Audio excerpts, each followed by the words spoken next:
Sans transition, aujourd'hui, c'est l'accueil de Nico qui va nous faire des chroniques musicales.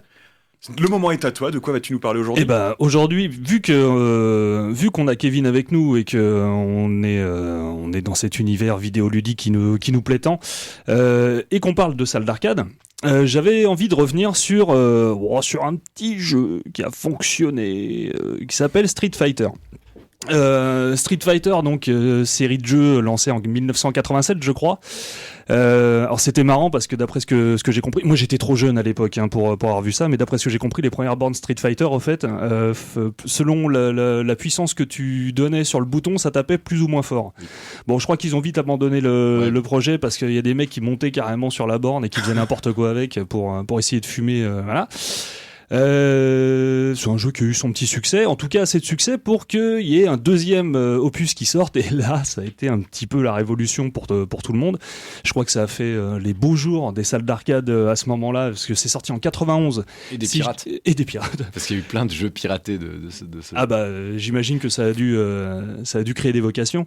Donc sorti en 91 dans les salles d'arcade et en 1992 sur console de jeu. Moi j'ai des souvenirs émus au Leclerc de Coulommiers où il y avait des bornes en démonstration et je faisais chier ma grand-mère pour jouer à Street Fighter. Bref, voilà. Devant le succès du truc, forcément, on en parlait il y a quelques temps, quand on a une manne financière disponible, bah, on fait des suites. Puisque là, Street Fighter, on a eu droit à des Super Street Fighter 2 Prime Turbo, un café l'addition pendant quelques années. Mais surtout, on a eu le droit, messieurs, à un film.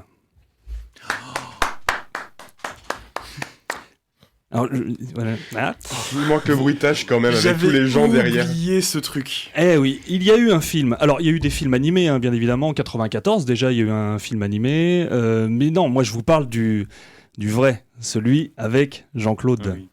Jean-Claude Van Damme. Un film donc qui s'appelait L'Ultime Combat, hein, Street Fighter L'Ultime Combat. Au Canada, le film s'appelle Le Bagarreur de rue.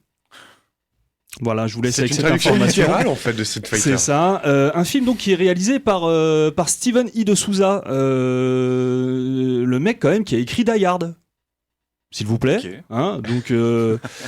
Mais qui a écrit aussi La famille Pierre à Feu et Piège à Hong Kong. Donc calmons-nous. Hein, Piège à Hong Kong, très bon film. À regarder avec 3 grammes, mais très bon film quand même. Alors 3 grammes de quoi ? Parce que c'est compliqué quand même. Je prends que de l'alcool. Hein. Alors le Steven I. de Souza, quand on l'interrogera sur ses intentions sur le film, il dira, je cite, je voulais faire un mélange entre Star Wars, James Bond et un film de guerre. Vous avez tous vu le film ? Ouais. Je l'ai vu à sa sortie, je pense à la télé quand j'étais enfant. Donc bon bah pour ceux qui l'ont pas vu, un spoiler alerte, c'est raté, hein. Mais sur les 3 plans, hein, aussi bien sur le film de guerre que sur Star Wars et James Bond. C'est un film qui a coûté 35 millions de dollars et qui en a ramassé 100. Donc on peut dire que c'est une opération sympa. Par contre, j'aimerais bien voir la tronche des notes de frais quand même, parce que Steven de Souza donc disait que le tournage a été compliqué, hein, parce que Jean-Claude il était quasiment à 10 000 $ de coke par semaine.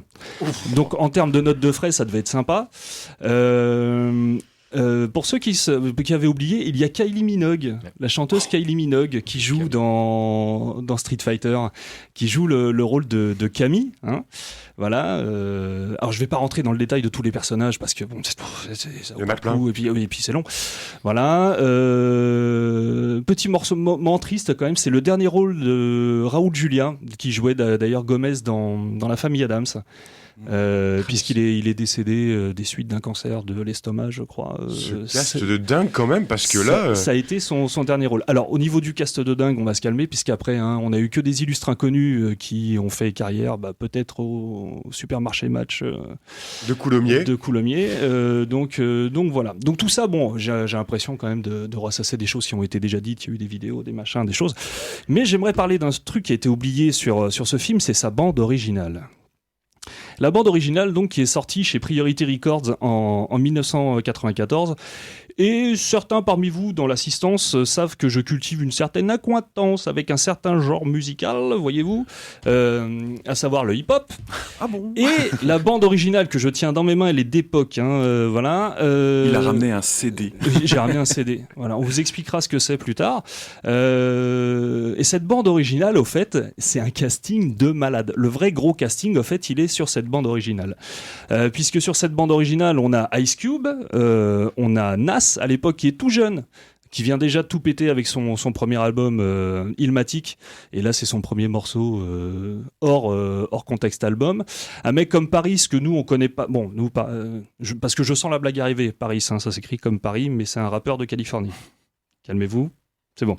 Un rappeur très politisé qui est surtout connu aux États-Unis. On a eu Craig Mack, qui était signé chez Bad Boys Records, donc l'équipe de Puff Daddy. On avait Angélique Kidjo aussi, une chanteuse sud-africaine, si je dis pas de bêtises. Et on avait LL Cool J et Chuck D. Donc ça, c'est quand même très très drôle quand même d'avoir ce film qui de base était un pur produit dérivé. Les mecs ont craqué le slip parce qu'une bande originale comme ça, j'imagine qu'en termes de casting, ça a dû coûter quand même de l'oseille. Ils ont mis tous les moyens, ils ont mis tout le monde, ils sortent un single et ça flop complet. Ça n'a jamais... Oh putain, mais j'ai oublié, il y a MC Hammer aussi là-dessus. Oui, aïe, aïe. Il y a MC dans les années Hammer. 90, Ah je non, veux mais dire, c'est hein. génial, c'est génial. Je suis retombé sur cette BO, je dis mais j'avais oublié qu'il y avait tout ça là-dedans. Et donc ouais non, ça a floppé complet puisque je crois que leur plus haut classement au Billboard ça a été 135e. Bon, merci d'être venu, prenez votre chèque et puis on vous rappellera pas. Donc voilà. Donc voilà, c'était ce petit aparté que je voulais faire sur ce truc. Alors un autre truc, hein, vous voyez, moi dans le hip-hop, on aime bien diguer, c'est chercher le disque et tout, creuser la pépite. Moi, c'est la dame du vidéoclub qui me l'a donné parce qu'elle me trouvait sympa. Voilà. Donc c'est absolument pas disponible sur les plateformes de streaming. Mais bon, On compte sur toi. On est sur les internets, hein, vous trouverez bien une solution pour écouter ça. Et puis je vous ai ramené un petit morceau d'un groupe qui s'appelle The Far Side, qui d'habitude est un groupe très enjoué, très jazzy, très machin. Et là, on leur a demandé d'être sombre parce que c'est la bagarre, vois-tu, voilà. Et pareil, chose marrante, hein, sur la bande originale, vous en doutez bien, hein, le titre des morceaux, on est dans les Street Fighter, It's a Street Fight, Street Soldier, Straight to My Feet. Enfin, tu vois, on est sur de l'originalité à pleine patate. Voilà. C'est parti. On y va.